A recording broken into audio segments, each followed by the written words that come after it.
On je vodja programa elektrofiziologije srca na kliničnem oddelku za kardiologijo interne klinike UKC Ljubljana in je tudi svojo ekipo izvedel prvi tak poseg. Ja, hvala lepa za uvod.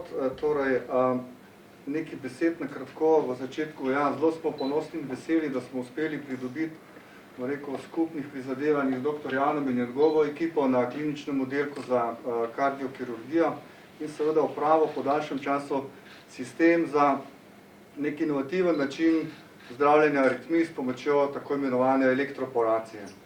Zdaj, če lahko zelo na kratko na začetku samo nekaj besed o tem, kaj pravzaprav pomeni zdravljenje aritmij s pomočjo kateterske ablacije. Pravzaprav pri tem gre za to, da na nek zelo omejen, nadzorovan način povzročimo majhno poškodbo na steni srčne votline in na ta način uničimo žarišče ali pa zamejimo žarišče, ki povzroča aritmije. Zdaj, pri konvencionalnih metodah, ki jih uporabljamo sedaj in jih bomo seveda tudi v bodoče, to naredimo tako, da ta majhen področje segrevamo ali pa hladimo. Pri metodi elektroporacije gre pa za to, da na nek ozek področje dovedemo zelo kratke, nekaj milisekundne, visoko napetostne pulze napetosti električne.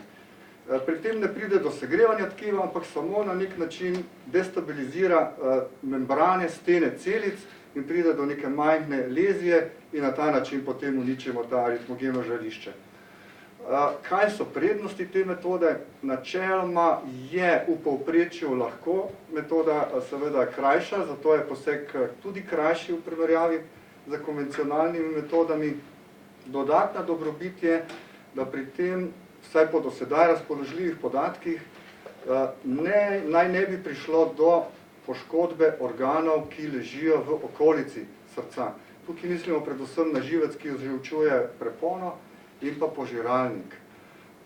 Pri konvencionalnih metodah seveda je treba povedati, ta nevarnost ravno tako ni velika. Tukaj govorimo o verjetnosti 0,015% do 0,1%, se pravi tudi konvencionalne metode so danes zelo varne v tem pogledu. Zdaj, sistem, ki smo ga uspeli pridobiti, je v redno klinično uporabo naša inštitucija pridobila kot eden izmed prvih centrov v širši regiji.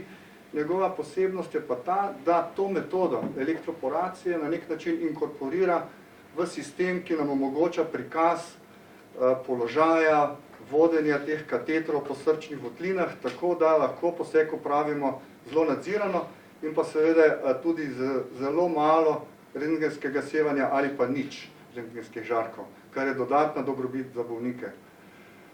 Kot je bilo omenjeno, seveda je metoda, še to je treba omeniti, ni primerna za vse bolnike, predvsem tiste, recimo, ki imajo srčni spodbujevalnik ali kakšne naprave osvojene, in pa tudi ta trenutek za to metodo ne moremo zdraviti vseh aritmij.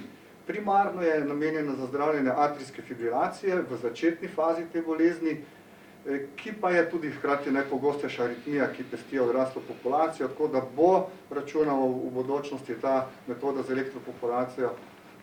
elektroporacijo aplikabilna na zelo širok krog populacije.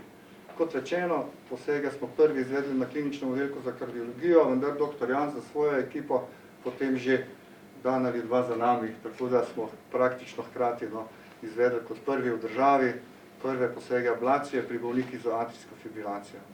Hvala, jaz imam toliko za enkrat. Ja, najlepša hvala. In dr. Matevž Jan je bil že omenjen, to se pravi besedo zdaj predajam tudi vam. Hvala. Ja, mislim v bistvu, se je profesor Pernač vse povedal praktično, kar je za pomembnega. Jaz bi sam to dodal, da mi imamo v Sloveniji, tako kot celo razvit svet, atrijsko fibrilacijo, to je ta aritmija v obliki neke epidemije, se pravi, te aritmije je res zelo veliko. Mi jo lahko s temi posegi zelo uspešno zdravimo. Do zdaj in tudi še vedno smo na nek način omejeni številom posegov, pač zaradi števila laboratorijev, kjer toleriramo strokovnjakov in tako naprej. Je pa ta metoda, recimo temu, ne samo zato, ker je varna, ampak tudi, ker je zelo hitra, zelo uporabna ravno zato, da lahko mi potencialno naredimo na časovno enoto več posegov in na ta način recimo, da nekoliko skrajšamo čakalno dobo za te posege oziroma bolnike zdravimo pa z najboljšo metodo, ki je možna. To si obetamo v bistvu od te in podobnih metod, prihajajo tudi druge podobne, samo ta je prva. Najlepša hvala. Z nami je tudi asistent dr. Nikola Lakič, predstojnik kliničnega oddelka za kirurgijo srca in ožilja, znotraj katerega deluje dr. Jan in se opravljajo ti posegi. Tako da vas prosim za umestitev tega dosežka oziroma te uvedbe te metode nekako v širši kontekst. Lepo prosim. Mi sicer smo kirurška klinika, ampak vse skupaj pa kljub vsemu klinični center, ne? In včasih se zgodi, da imamo srečo, da strokovnjake tudi na kirurško kliniko za nekirurška zdravljenja povabimo oziroma pridobimo. To se moram priznati, pri dr. Janu je več kot izkazalo. Leta nazaj so bili še dost v modi tako imenovani kirurški hibridni posegi za motnje ritma, ki so pač časoma bili opuščeni. Fino je to, da nas dr. Jan takrat ni zapustil, ampak je pri nas ostal in seveda danes v bistvu razvoj medicine predvsem narekuje industrija, ne? Časi velikih zdravnikov, v narekovajih velikih, so žal mimo. Ostaja industrija, ki pa seveda posluša nasvete strokovnjakov in tako je verjetno tudi ta metoda prišla na plano. To je vse z moje strani, bi rekel. Najlepša hvala. Profesor dr. Bojan Vrtovec, predstojnik kliničnega oddelka za kirurgijo, je danes službeno v tujini, zato imamo pripravljen posnetek, ki ga boste dobili. Zato pa zdaj besedi vabim še profesor dr. Zlatka Frasa, ki pa je strokovni direktor interne klinike in ki vedno potem da te metode, te dosežke tudi v en širši kontekst. Ja, hvala v bistvu za to napoved. Jaz bi mogoče samo ilustriral. Povedano je bilo, da je to najpogostejša srčna aritmija. Dejansko je tako. A morda veste, koliko je te aritmije? Ne, niste pogledali naprej. To je takrat, ko si zaljubljen, ti začne tako srce. Te aritmije je nekako okrog 20,000 ljudi ima to aritmijo v Sloveniji po trenutno dostopnih podatkih in vsako leto dodatno to aritmijo zboli spet po trenutnih podatkih okrog 1400 bolnikov. Zelo verjetno je to podcenjeno, zato ker seveda odkrivanje ni sistematično. Mi to pač odkrivamo sporadično, naključno, ko pacient pride, pa ga pregledamo bodisi v ambulanti družinske medicine ali specialistični kardiološki ali na urgenci pogosto. Zakaj to govorim? Prvič zaradi pogostnosti, da se da umestiti v kontekst in kakšen je volumen, ne nazadnje tudi potencialnih zdravljenj. In drugo zato, ker so se pač z napredkom medicine uveljavili tudi načini za zgodnje odkrivanje te motnje srčnega ritma, ki seveda omogoča bolj učinkovito zdravljenje bolj zgodaj. No in zdaj, če postavimo vse to skupaj v eno vrsto, potem lahko rečem, da se nam verjetno tudi za to metodo, za katero je dodatno potrebno poudariti, da sodelujemo zlasti dr. Jan,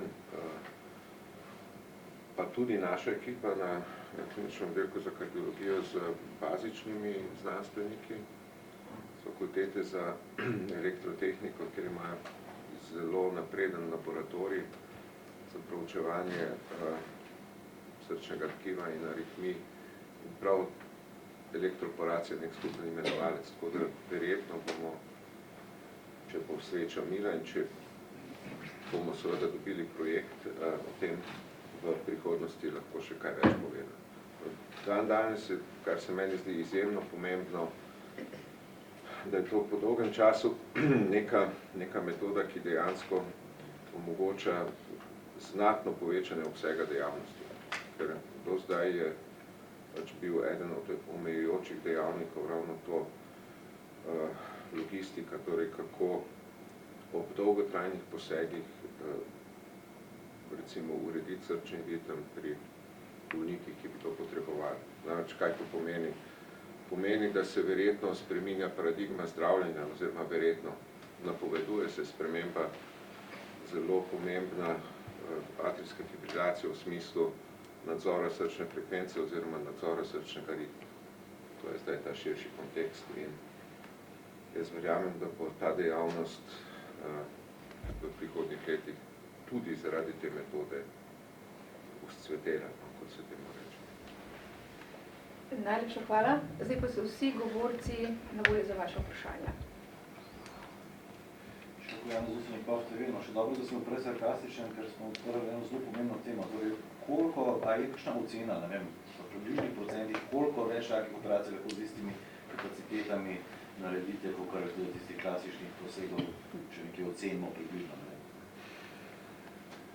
Ja, torej, če govorimo za našo kliniko, mi naredimo dnevno približno 3 posege s konvencionalno metodo, ki je radiofrekvenčna ablacija ali pa z zmrzovanjem. Upamo, da bomo s to metodo naredili verjetno dodatnega bolnika na dan, kar pač povem potem ustrezen prirastek.